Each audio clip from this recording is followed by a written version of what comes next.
আমরা এসে গেছি মহামিলন মাঠে, পৌঁছে গেছি, এই জাস্ট পৌঁছালাম। এসে দেখি মেন মন্দিরে ভোগ দেওয়া হচ্ছে, সেই জন্য দরজা বন্ধ রয়েছে।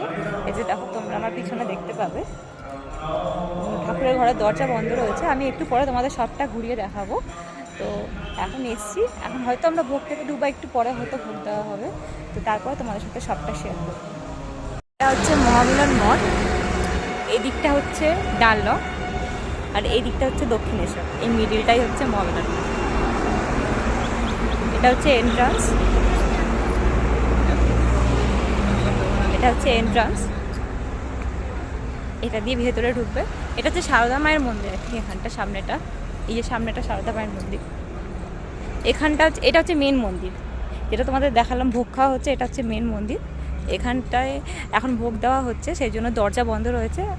1টার সময় হয়তো খুলবে ভোগ দেওয়ার পরে, তো তখন তোমাদেরকে আমি দেখাবো। দেখো পিছনের সামনে স্পেসটা অনেকটাই বড়। এই দিকে হচ্ছে হয়তো ভোগ খাওয়ানো হয়। আমার কাছে টিকিট রয়েছে, তোমাদের টিকিট সমস্ত ভোগ খাওয়ার ডিটেলস আমি সবটা তোমাদের বলে দেবো। এখন তোমাদের শুধু চারিপাশটা আমি ঘুরে দেখাচ্ছি।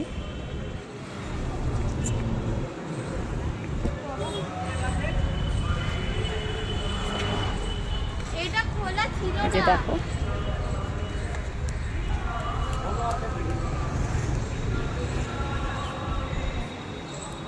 এটা সারদা মায়ের মন্দির। এই যে দেখো মায়ের মন্দির,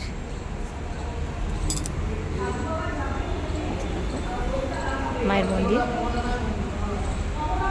খুব সুন্দর, সত্যি ভীষণ সুন্দর। এত ঠান্ডা এখানটা, এখানেই মনে হচ্ছে ঘুম চলে আসবে, এত সুন্দর।